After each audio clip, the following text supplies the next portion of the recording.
Yang pertama, Ustaz, kalau kemudian punya macam-macam hewan ternak tapi tidak satu nisab masing-masing hewannya, bagaimana zakatnya? Ya maka tidak diwajibi zakat, karena nisab dan haul ini tidak bisa diganggu gugat.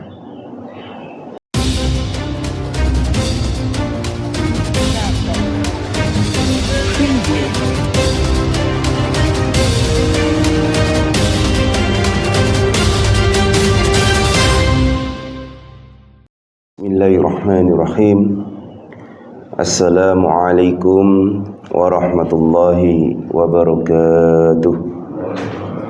Bapak Ibu sekalian, kajian rutin Ahad pagi Masjid Ukhuwah Islamiyah ingkang dirahmati oleh Allah.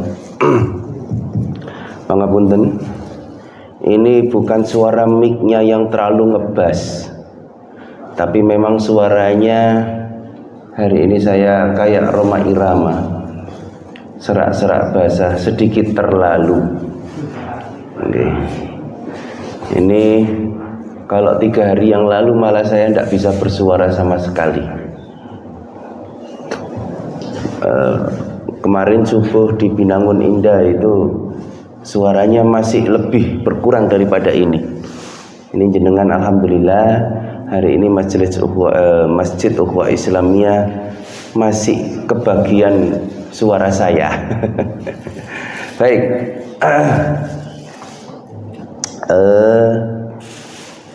Hari ini ini baru saya buat jam 2 tadi. Reng-rengan tentang zakat hasil ternak. Zakat hasil ternak. Ini jam 2 tadi saya buat, saya persimpel kembali dari hadis Rasul yang panjang itu hadisnya sebenarnya. Langsung saya rekap begini, dan tanpa bahasa Arab. Nanti kalau kita baca bahasa Arabnya, saya yakin 2 hari tidak selesai. Baik. Zakat hasil hewan ternak. Kita tahu kalau zakat itu tidak bisa lepas dari haul dan nisab. Apa haul itu? Masa waktu kepemilikan. Ini haul. Masa waktu kepemilikan. Ya. Kemudian hewan ternak yang wajib dizakati itu adalah 1 tahun kepemilikan, seperti halnya haulnya emas dan perak. Jadi jenengan kemudian memiliki hewan ternak itu selama 1 tahun baru bisa dikeluarkan zakatnya. Kalau baru beli tidak bisa langsung dikeluarkan zakatnya. Jadi harus dimiliki selama kurang lebih 1 tahun. Ustadz, saya baru beli 40 ekor kambing, Ustadz, kulaan, mati 10, tinggal 30, tidak lebih dari 1 nisab, ya maka tidak wajib zakat. Baik, itu haulnya. Kemudian hewan yang dizakatkan itu kemudian harus salah satu yang sesuai dengan bahimatul an'am. Bahimatul an'am ini apa? Hewan sembelihan kurban. Di antaranya apa saja? Unta dan sejenisnya, sapi dan sejenisnya, kambing dan sejenisnya. Ustadz, kuda apakah termasuk bahimatul an'am? Ya. Kuda itu masuk sapi atau unta, Ustadz? Unta. Ustadz, biri-biri, kemudian lembu, biri-biri atau kemudian lama, jenengan semerap lama. Kalau di zaman safari itu kayak kambing tapi lehernya tinggi. Itu masuk jenis apa Ustaz? Masuk jenis kambing. Tapi harga lama di Indonesia rasanya jauh lebih mahal daripada kambing. Baru ditemui kalau di taman safari. Ya. Di Indonesia kan wedhus Jawa Pak, sing keceng-keceng jenggote dawa niku lho. Nah, niku wedhus Jawa. Nah, pun. Kemudian ada lagi, Ustadz, kerbau, Ustadz, itu masuk sapi atau tidak? Boleh tidak nyembelih kerbau kalau kemudian kurbanan Ustadz? Boleh. Kerbau itu masuk kategori bahimatul an'am. Kerbau itu. Baik, masuk sapi dan sejenisnya. Saya lanjutkan. Artinya apa? Di luar bahimatul an'am itu tidak masuk zakat hewan ternak. Ustadz, saya ternak Ustadz, peternakan saya luar biasa besarnya Ustadz. Ternak nopo Pak? Ternak ayam. Maka masuknya kepada zakat penghasilan, bukan zakat hewan ternak. Karena ayam tidak termasuk bahimatul an'am. Ustadz, saya ini pengusaha ternak Ustadz, bahkan ekspor kemana-mana. Ternak nopo Pak? Ternak ulat Ustadz. Kan wonten niku ular Jerman niku lho Pak sing gede-gede. Wah niku diekspor kemana-mana itu. Itu tidak termasuk zakat hewan ternak. Nah, nisabnya bagaimana? Ini tadi saya nisabnya bagaimana? Ini tadi saya rekap dari hadis Rasul. Baik. Nisabnya bagaimana? Nisabnya adalah dari bahimatul an'am tersebut diantaranya unta. Nisab unta itu mulai dari 5 ekor unta. Kalau nisabnya kambing itu mulai dari 40 ekor kambing. Kurang dari 40 ekor tidak bisa masuk satu nisab. Sapi, kerbau dan kawan-kawannya itu nisabnya 30 ekor. Kurang dari 30 ekor itu tidak masuk nisab. Unta bagaimana? Ketentuannya sebagai berikut. 5 sampai 24 ekor unta, tiap 5 ekornya zakatnya 1 ekor kambing. Berarti kalau 24 ekor unta, berapa nisab yang dizakatkan? 4. 24 bagi 5 kan tidak bisa. Artinya berarti 20 yang bisa zakatkan karena per 5 ekor. Berarti berapa ekor kambing yang dizakatkan? Kan setiap 5 ekor zakatnya 1 ekor kambing. Kalau 5 sampai 24 ekor itu berapa ekor kambing? 4 ekor. Nah, pun begitu cara hitungnya ya.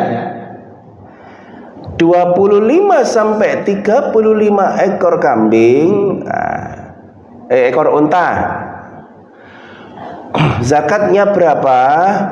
Zakatnya 1 ekor anak unta betina umur 2 tahun. Detail sekali Rasul dalam urusan zakat. Kenapa? Karena profesi pada era Rasul masih hidup itu tidak ada yang namanya profesi kepala kantor. Tidak ada. Di era Rasul tidak ada profesi teller bank, itu tidak ada. Di era Rasul tidak ada profesi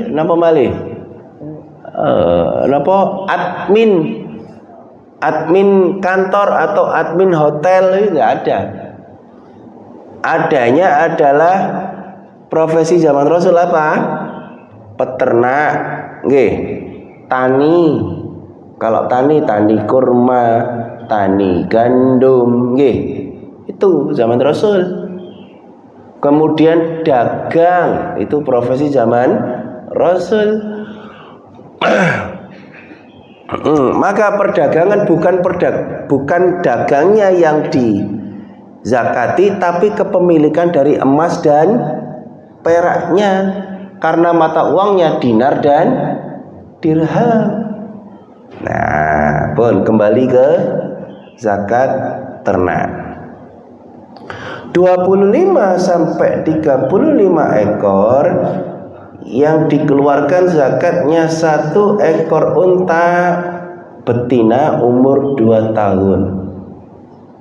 Bapak, di era Rasul unta betina itu jauh lebih berharga daripada unta jantan. Kenapa kok begitu? Karena unta betina bisa diharapkan dijadikan indukan untuk dikembang biakan. Kalau unta jantan hanya untuk disembelih. Era Rasul ada salah satu sahabat Rasul namanya Abdurrahman bin Auf. Abdurrahman bin Auf itu luar biasa kaya.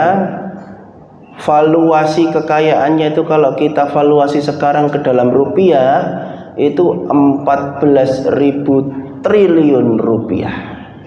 Abdurrahman bin Auf. Ya nopo Ustaz? 14.000 triliun itu sak piro? Wong 271 triliun hasil korupsi tim aja saya nggak ngerti berapa hartanya. Nah, itu 14.000. Bahkan VOC zaman kejayaannya di era penjajahan Belanda itu harganya cuma 11.000, tidak nyampe 14.000. Bill Gates, Mark Zuckerberg, Elon Musk itu masih di bawahnya siapa? Masih di bawahnya Abdurrahman bin Auf itu. Abdurrahman bin Auf itu kaya dari hasil ternak.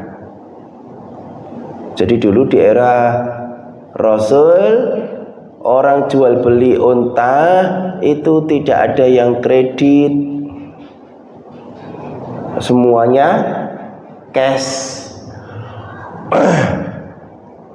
Baik. 25 sampai 35 ekor, 1 ekor anak unta betina umur 2 tahun. 35 sampai 45 ekor itu zakatnya 1 ekor anak unta betina umur 3 tahun. Ustadz, ini kok Rasul bikin aturan sampai ada umurnya? Loh iya, unta itu beda umur, beda harga. Jadi unta betina kalau semakin matang, semakin dewasa, unta betina harganya semakin mahal. Otomatis berbanding lurus dengan kepemilikan unta. 46 sampai 60 ekor unta zakatnya itu 1 ekor anak unta betina umur 4 tahun. 61 sampai 75 ekor unta zakatnya 1 ekor anak unta betina umur 5 tahun. 76 sampai 90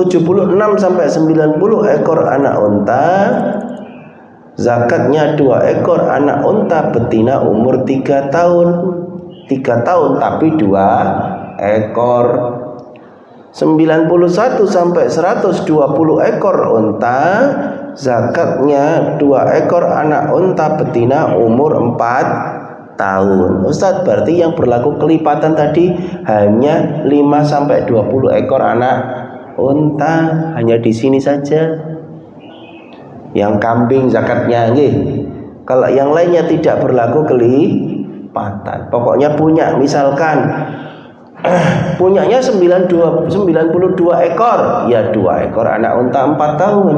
Punyanya 100 ekor, ya 2 ekor anak unta umur 4 tahun. Sama range-nya. Ini menunjukkan range kepemilikan. Kalau yang ini menunjukkan kelipatan. Makanya karena kelipatan, zakatnya hanya 1/1 ekor kambing. Baik.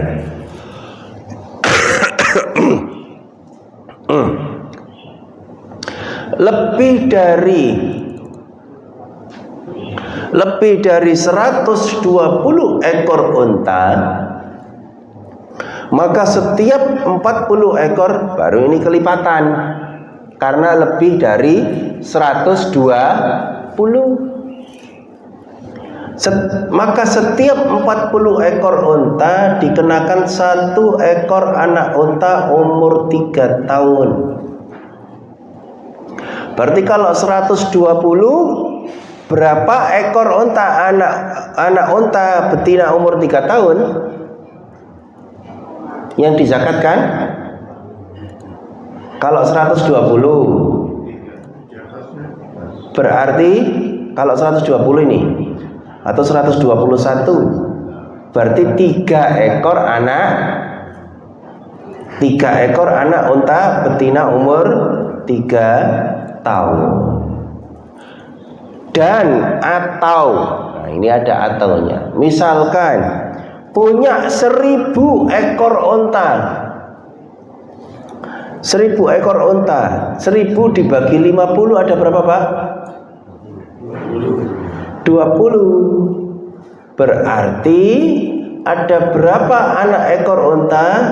20 ekor anak unta betina umur 4 tahun. Begitu cara hitungnya. Pun ini matematika, jarang ada yang suka biasanya. Nah, baik. Pun insya Allah tidak ada perselisihan pendapat antar ulama tentang zakat ini, karena Rasul langsung menyebutkan dalam hadis nominal angkanya, jelas sekali.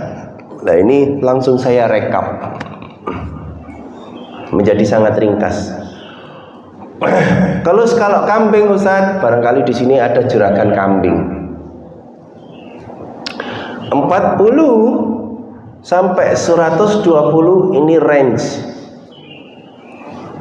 range nisab.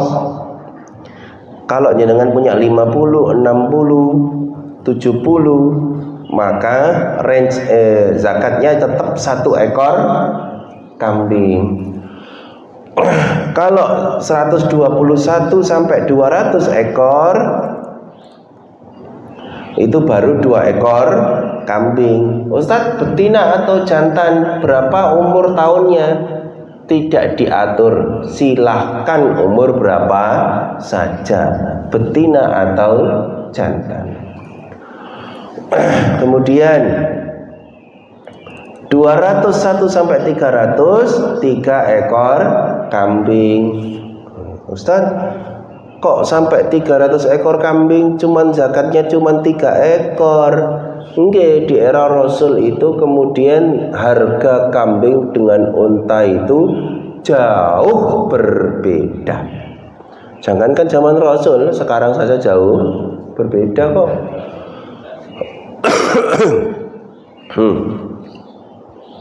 Baik, lebih dari 300 ekor Di atas 300 ekor. Wah, masa mungkin sih punya kambing lebih dari 300? Oh, mungkin saja kalau pengusaha ternak kambing. Oke, kayak Abdurrahman bin Auf itu komplit. Unta punya, kambing punya, sapi punya.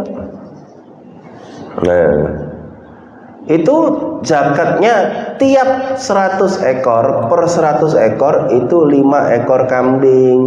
Jadi kalau 300 ekor, berarti berapa kambing zakatnya? 300 lebih. Berapa? 15. Nih, per 100 ekor ngitungnya. Kalau di atas 300, sekalipun 301 gimana Ustadz? 301 sudah di atas angka 300, maka ngitungnya per 100. Per 100-nya 5 ekor, berarti kalau 301 ekor kambing itu 15 ekor kambing.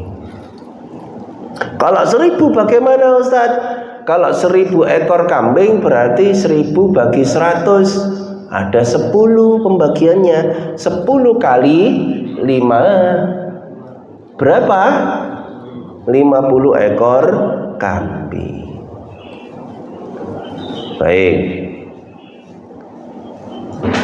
Sapi bagaimana? Kok jauh lebih sederhana daripada kambing. Ternak sapi ini di era Rasul itu kemudian tidak begitu populer daripada kambing dan unta. Karena sapi juga butuh banyak minum dan lebih banyak rumput. Era Rasul rerumputan itu hanya tumbuh di mana? Di oase-oase. Di Mekah, di Medina tidak ada sungai era itu. Iya, nek di Mesir ada sungai Nil. Rasul saat itu hidupnya antara Mekah dan Madinah.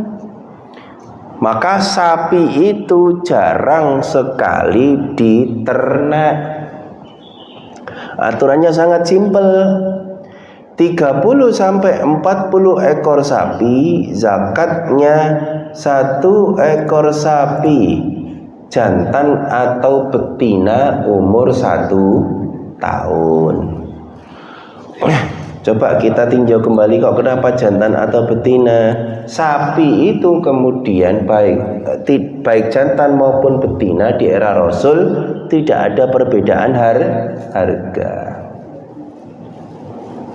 Maka kemudian sejatinya jenengan kalau kurban sapi itu tidak harus jantan, betina pun juga boleh. Hanya saja adatnya, urufnya di Indonesia nekak lanang gak gelem. Padahal di Indonesia pangapunten kalau lagi kurban hewan sapi betina itu harganya lebih murah daripada sapi jantan. Rasane dagingnya ya napa? Padha ae.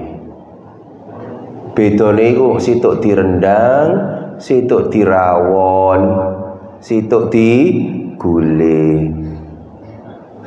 Beda rasa. Ya, pun.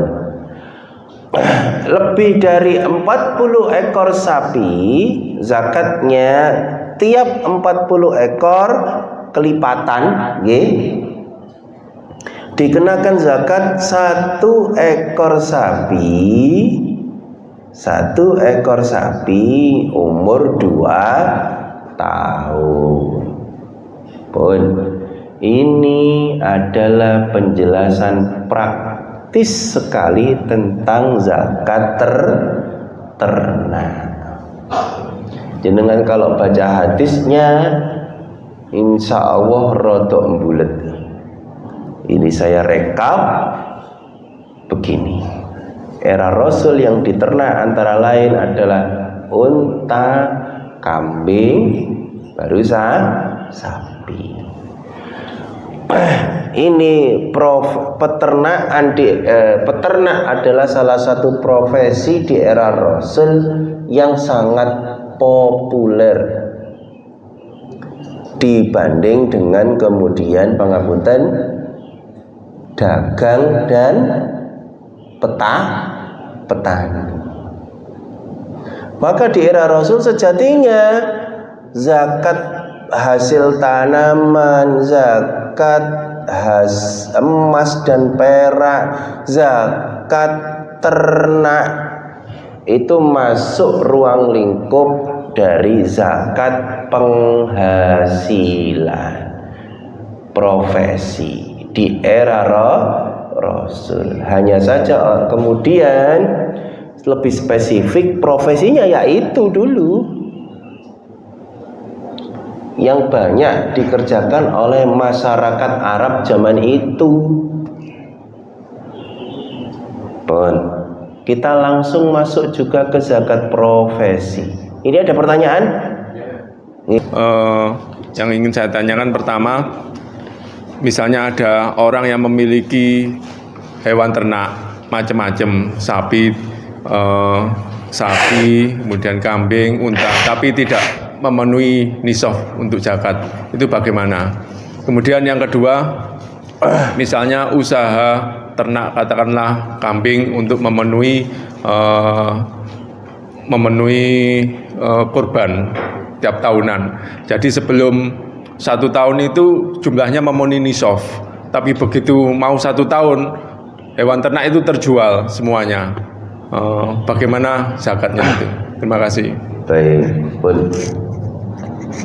Yang pertama, Ustaz, kalau kemudian punya macam-macam hewan ternak tapi tidak satu nisab masing-masing hewannya, bagaimana zakatnya?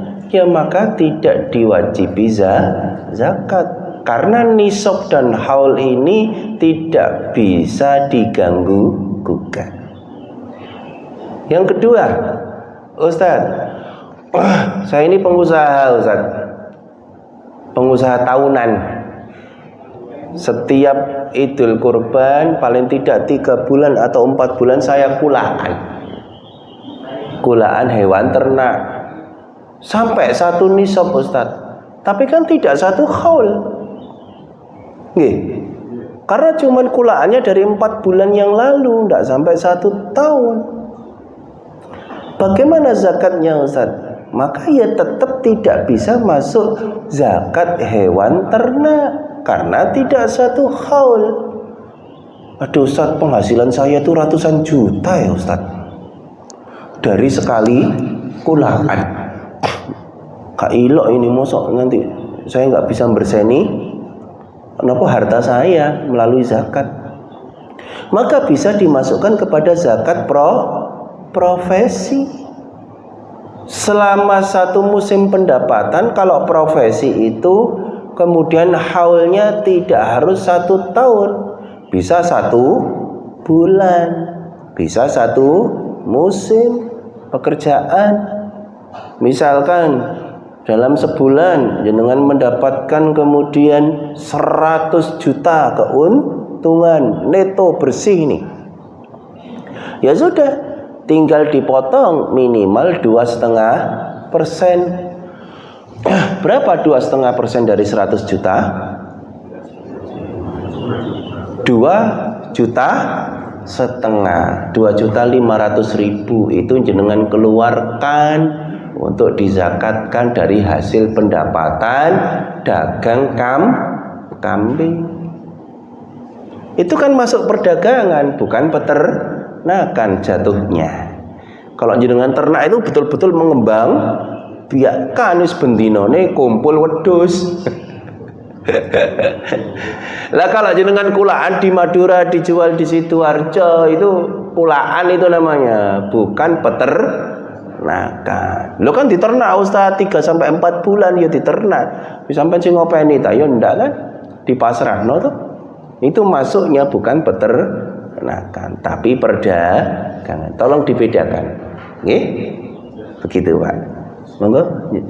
Bapak itu dulu, monggo. Tadi mana itu? Yang itu. Assalamualaikum warahmatullahi wabarakatuh. Waalaikumsalam. Dilihat sudah ini ada range yang sangat jelas. Pertanyaannya sekarang begini, kan ada yang memang beternak itu maksudnya itu dia apa ini dengan bahan-bahan untuk makanannya itu tidak dilepas begitu saja. Ini kan kalau kita analog ya dengan pertanian itu kan ada beda. Beda kan ada yang pengairannya ini, ada yang pengairannya diusahakan. Apakah ini analog dengan peternak daripada hewan? Kan ada hewan yang memang dia betul-betul diternak, kemudian makanannya itu kita membeli, diusahakan membeli. Apakah ini ada perbedaan dengan yang dilepas atau dengan yang diopeni seperti itu? Terima kasih. Baik, makasih. Kalau pada zakat hewan ternak itu nisabnya bukan lagi soal neto atau bruto, tapi kepemilikan. Ini jelas. Punya 5 ekor sampai 24 ekor, maka tiap 5 ekornya 1 ekor kambing. Maka tidak ada hitungan saya modal sekian, kemudian untungnya sekian, tidak. Pada zakat hewan ternak tidak sama dengan zakatuz zuru, zakat pertanian. Begitu nggih Pak? Jelas? Berbeda dengan zakat pertanian, memang ditentukan oleh Rasul. Ada neto, ada bruto. Maksudnya itu kalau kemudian pengairannya itu tidak berbayar, maka zakatnya 10% dari hasil tani. Kalau kemudian berbayar, maka zakatnya 5% dari hasil tani. Nah, pengairan itu kemudian oleh ulama-ulama modern saat ini dinisbatkan kepada seluruh biaya pertanian. Di era Rasul itu kan organik ya, tidak pakai pestisida, tidak pakai pupuk, ya wis ditanam cokol. Pupuk pun paling pupuk kandang, itu pun dari hasil ternak beliau, kemudian dijadikan pupuk tani. Nah, oleh ulama-ulama saat ini fikih mu'asyirah itu dinisbatkan kepada seluruh biaya. Maka kalau kemudian jenengan tani padi misalkan, berapa nisabnya zakat pertanian kemarin, masih ingat? Berapa? 7,5 kuintal lah, wis lali ya. 7,5 kuintal. Kalau kemudian jenengan panen dipotong ini, dipotong itu, dipotong burono, dipotong alat beratnya, dipotong ininya, masih sisa lebih dari 7,5 kuintal, itu satu nisab namanya. Itu kemudian zakatnya 5%. Nah sekarang pangapunten, pertanian yang organik itu tidak banyak di Indonesia. Justru beras organik itu harga jualnya lebih mahal, makanya 10%. Paham maksud saya nggih? Yang tidak pakai pestisida wis dijarno aja. Memang betul-betul bibitnya itu unggul. Harga jual organik kan lebih mahal beras nggih. Jelas? Beda dengan ternak. Ternak itu yang dihitung nisab itu kepemilikan hewannya, makanya dihitung satuan. Kalau tani bisa dihitung satuan. 1 biji beras zakatnya sekian, bisa? Tidak. Kalau ternak hitungnya per ekor, maka kemudian kepemilikan tidak ada unsur pengeluaran biaya sekian yes, pokoknya duwe sakmene zakate sakmene, duwe sakmene zakate sakmene. Kenapa kok berbeda?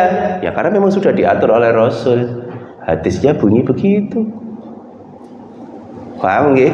Biasanya kan kalau gemuk itu kan dia pasti butuh energi yang banyak kan, menguras energi. Enggak, harga jualnya juga lebih kalau gemuk harga jualnya juga lebih mahal. Podo wae, Pak. Baik, ada alam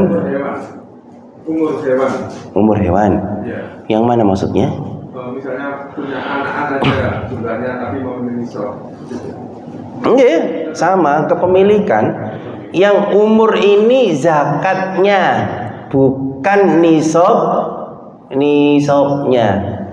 Jelas nggih? Misalnya punya anak-anak aja gitu. Punya anak-anakan, misalkan 25 ekor anakan unta, maka zakatnya 1 ekor anak unta betina umur 2 tahun. Ketentuan umur itu pada pengeluaran zakatnya, bukan pada nisab. Harga kelahirannya. Dalam? Harga kelahiran. Oh, enggak harus ada akte kelahiran, Pak. Kalau dikelola secara profesional itu kan ada umur sekian tahun. Itu gitu, Pak. Di Australia itu begitu, Pak. Sapi itu ada umur sekian tahun. Unta di zaman Rasul saja begitu loh, Pak. Zaman Rasul loh ini. Nah kita ini pangapunten yang tidak ngelmoni peternakan paling ngelmoni ini untune wis poel. Iya tak? Begitu kan? Nah, pun. Jadi betul-betul rigid. Jadi peternakan di era Rasul itu sudah canggih, Pak. Tahun yang digunakan itu tahun apa? Masehi atau Hijrah? Nah, itu teknis saja, Pak. Kita jangan terlalu terjebak pada teknis fikih. Ya dengan mau patokan hijrah monggo, dengan pakai patokan Masehi juga monggo, pokoknya ngerti berapa umurnya si unta ini tadi. Mafhum nggih? Ada lagi pertanyaan? Tidak ada? Cukup jelas? Saya lanjutkan kepada zakat profesi nggih. Nutut tak ini? Atau ibu-ibu ada yang tanya enggak? Enggak pernah tanya ibu. Hah? Oh. Mas sudah lewat ya. Wis gak ngreken nek iki wis. Baik.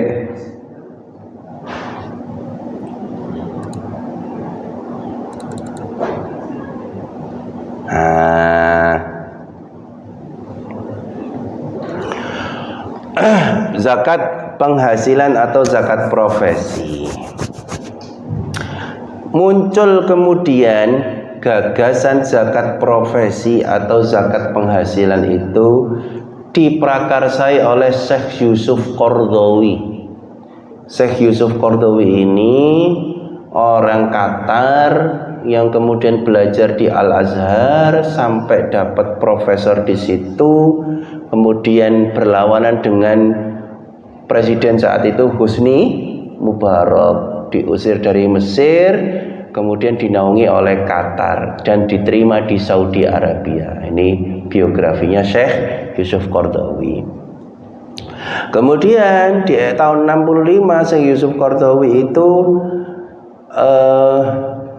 membubuhkan satu gagasan yang disebut zakat penghasilan atau zakat profesi dalam kitabnya, kitab zakat. Kitab yang disebut fikih muasyirah. Nah, di situ ada bab tentang zakat penghasilan atau zakat profesi.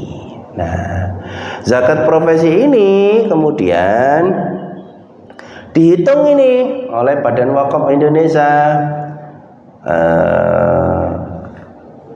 Wakil Presiden Ma'ruf Amin bahkan menyinggung rata-rata angka literasi zakat masyarakat masih berada di angka 66,78%. Ini kategori sedang.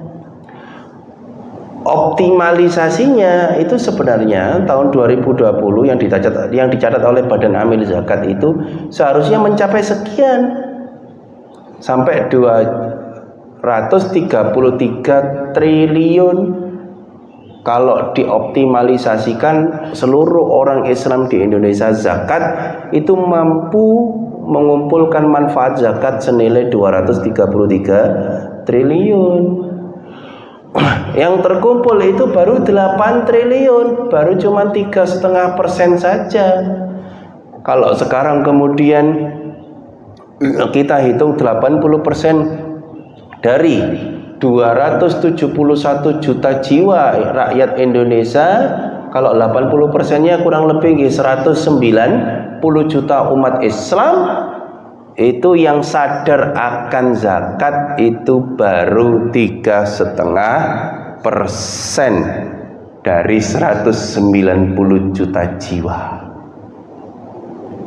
Dari situ kemudian ternyata zakat ini betul-betul mampu menggerakkan perekonomian sebuah negara. Ini rahasianya. Di era Rasul itu begitu. Di era Rasul sampai mampu menjadi masyarakat yang madani ya dari zakat. Maka kemudian roda perputaran keuangan BUMN-nya di era Rasul itu digerakkan oleh zakat, bukan pajak. Di kita ini kan digerakkan oleh pajak. Yang tidak tahu kemudian dari pusat turun ke provinsi, dari pusat 100% turun ke provinsi tinggal 80%, turun ke daerah tinggal 60%. Dari 60% negosiasi dengan tender-tender proyek tinggal 50%. Makanya aspale diluk rusak. Itu begitu. Jangan kalau orang Pemda paham betul itu wes. Saya yang orang pendidikan mawon pangapunten. Saya punya yayasan keluarga di Tanggulangin situ itu mengajukan proposal, bukan bos, kalau bos operasional Pak. Kita mengajukan kemudian BG atau apa begitu ke pusat. Ya wes, oke. Belah semangka ya kalau di PRR itu. Turun 100 kasih 50. Syukur-syukur masih kemudian ono DPR sing pangapunten tidak semua ini oknum ya. Nah, itu turun 100 kasih 80, LPG-nya tetap 100. Itu begitu, Pak. Ayo ngomong nek enggak. Ini tinnya panjang sekali ya. Nah, langsung ya, saya lanjutkan. Definisi zakat profesi. Ya. Definisinya kemudian zakat profesi merupakan ijtihad baru di dalam Islam. Ijtihad. Di era Rasul ini disebut rikas. Rikas itu harta karun. Nah ini tadi binatang ternak, emas, perak itu masuk kepada zakat profesi, indikasi zakat profesi. Nah, bagaimana hitungannya? Saya langsung saja. Dan profesi apa saja? Objeknya siapa yang wajib zakat? Objeknya adalah satu,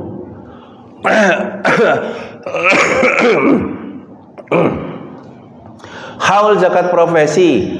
Karena ini ijtihad baru, haulnya itu ada beberapa ulama yang kemudian menentukan 12 bulan atau 12 atau 1 tahun kerja. Ada ulama yang kemudian mendefinisikan kalau dagang ya apa gak duwe slip gaji, pendapatannya naik turun.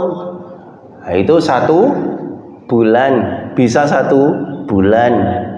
Maka jenengan keluarkan per bulan juga monggo, direkap selama setahun juga monggo. Ini pilihan saja, opsi.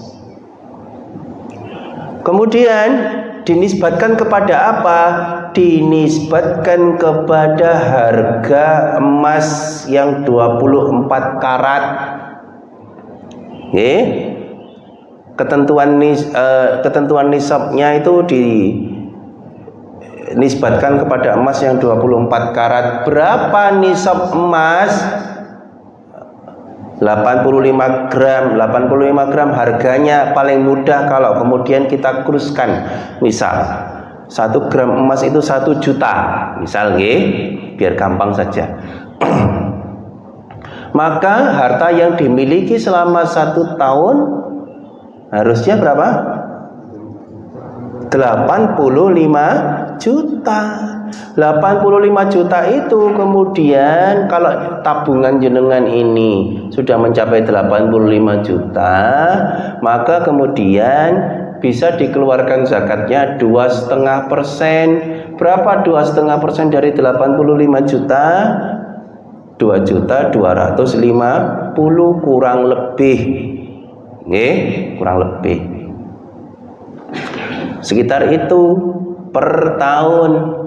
Ustadz, ada tidak perbedaan pandang para ulama? Ada. Kalau yang per bulan bagaimana Ustadz? Boleh. Misalkan hasil dagang jenengan sudah sampai 85 gram emas per bulan, ya maka keluar zakat. Ustadz, itu ngitungnya bagaimana 85 gram itu? Harusnya kan kalau 85 gram emas itu 85 juta misalkan ya, saya ngomong 85 juta. Misal 85 juta dibagi 12 bulan, harusnya kan berapa pendapatan nisab per bulannya harus dizakati? Maka 85 juta dibagi 12 bulan, berapa itu? Berapa Pak? Dihitung Pak. Saya tidak enak kalau salah ngomong ini. Nanti masuk TikTok viral.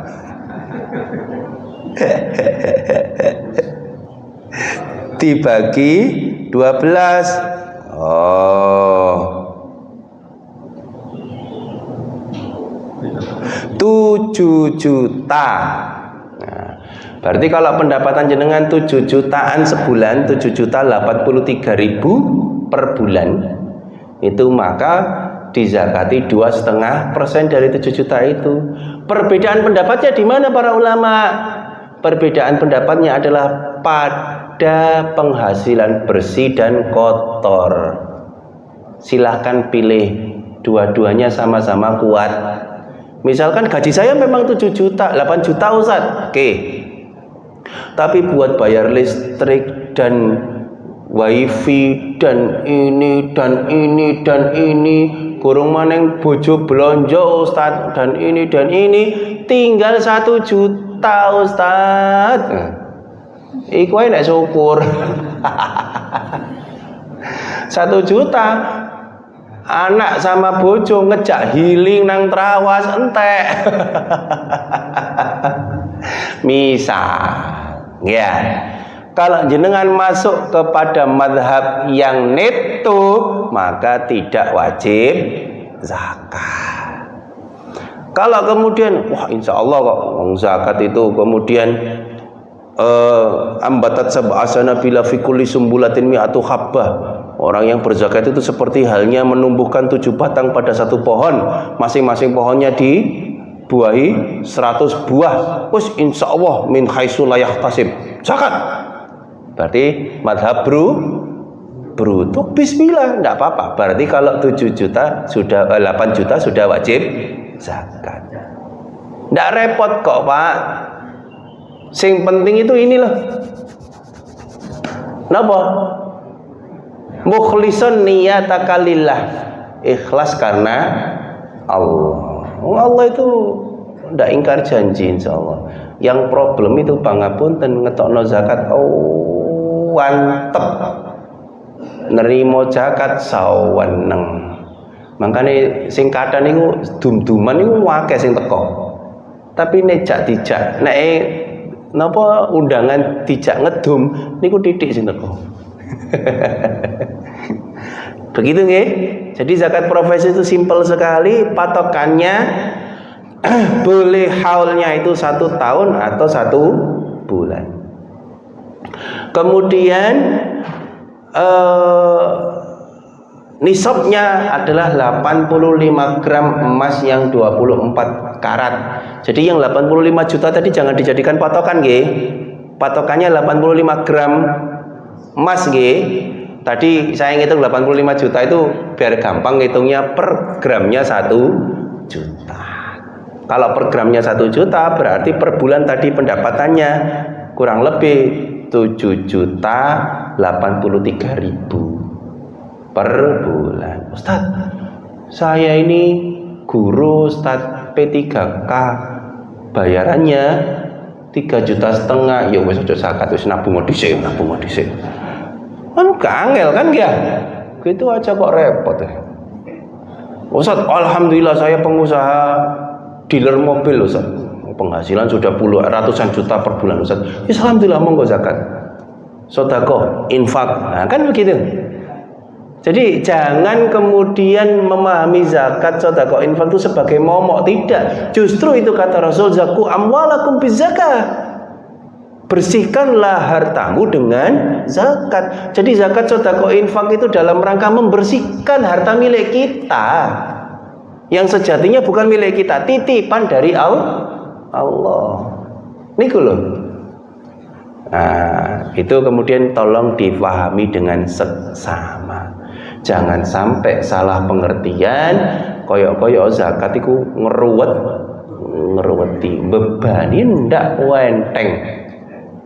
Makanya pangapunten, saya ini kadang-kadang orang kok kemudian, Pak, chance kita, peluang kita untuk masuk surga itu jauh lebih besar. Allah sudah memberikan banyak sekali bocoran. Bayangkan, melalui pintu zakat saja, senyum saja sedekah. Wenteng Pak, gak modal. Senyum saja sedekah. Jadi peluang kita untuk masuk surga itu jauh lebih banyak daripada peluang kita masuk neraka. Ngono lho, sik mlebu neraka ya kebuacut iku aja. Loh, itu loh. Jadi Allah itu kemudian sungguh Rahman dan Rahim sebenarnya. Bahkan pangapunten, ada satu doa, ini saya tambahan dikit nggih. Ada satu doa yang Rasul gembira betul menerima approval dari Allah. Surah Al-Baqarah yang terakhir. Oke, apa doanya? Doa kalau subuh dibaca itu loh Pak.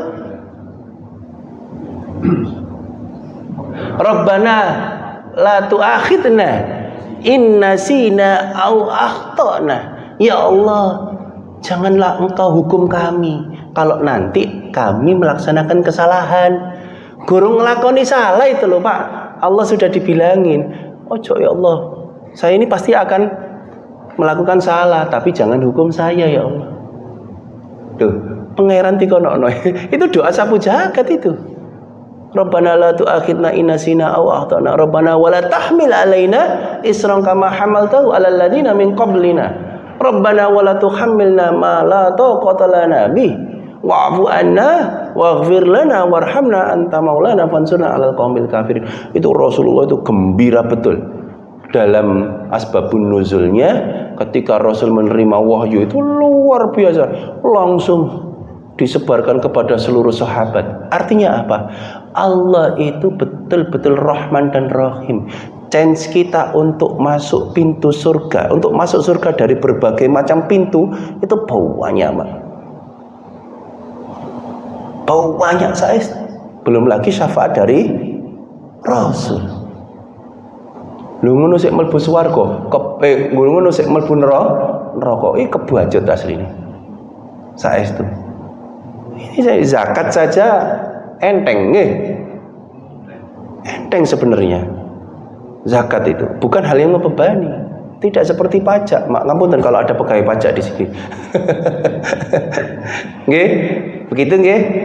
Baik, insya Allah pada pertemuan kali ini kita tuntas zakat hayawan, zakat hewan ternak dengan zakat profesi. Ngaji itu yang simpel-simpel aja, yang mudah difahami. Nggih, nek ruwet-ruwet itu nanti malah nggak kelakoni. Sing gampang aja gak dilakoni biasa ya. Sing ruwet. Baik, matur suwun. Ada pertanyaan atau cukup? Nggih wis, satu lagi. Satu nggih.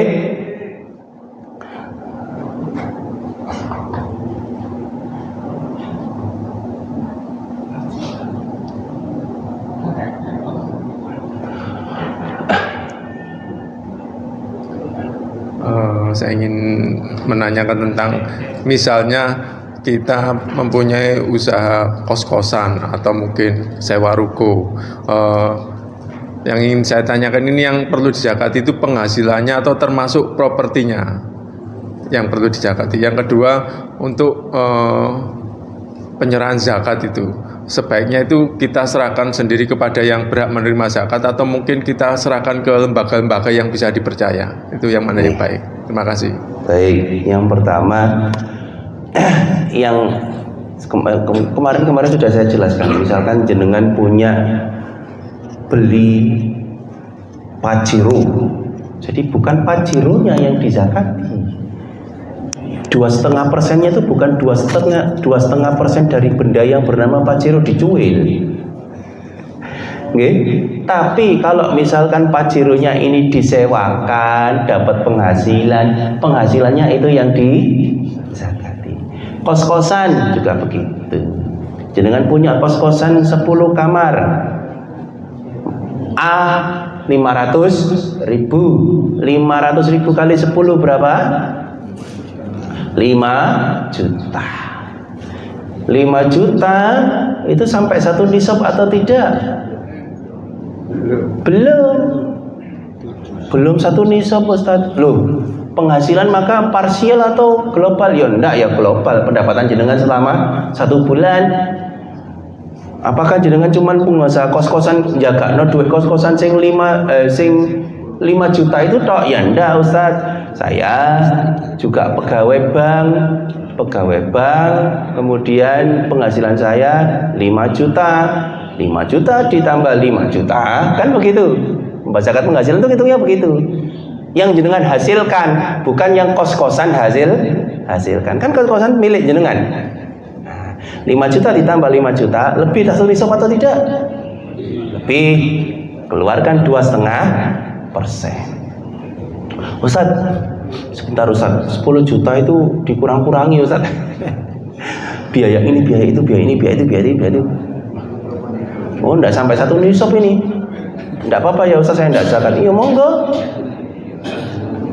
Enggak apa-apa ya. Bisa sedekah, bisa infak. Nah, kan enteng toh? Tapi kemudian bagaimana catatannya Ustaz? Wah, jenengan tanglet sing ngecat Lombok, Pak.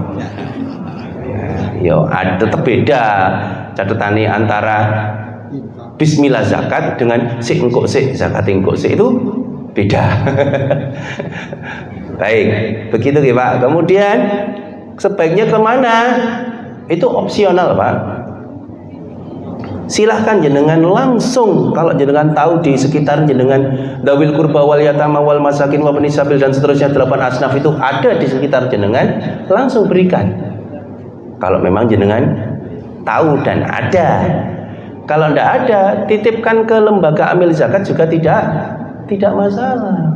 Jadi undang-undangnya Ustaz, undang-undangnya ke diwajibkan ke ini undang-undang itu. Kalau sudah diundangkan, artinya kalau pelanggaran itu kan artinya ada saksi. Itu yang paling ironis. Nggih. Undang-undang bagaimana Nggih. ada ulama itu. Itu problem itu. Enggak, saya ngomong fikih ini Pak. Enggak ngomong undang-undang, repot ngomong rezim, tawong kok. Maksudnya undang-undang ini ditarik kepada kita kan zakat jadi diutamakan kepada Nggih.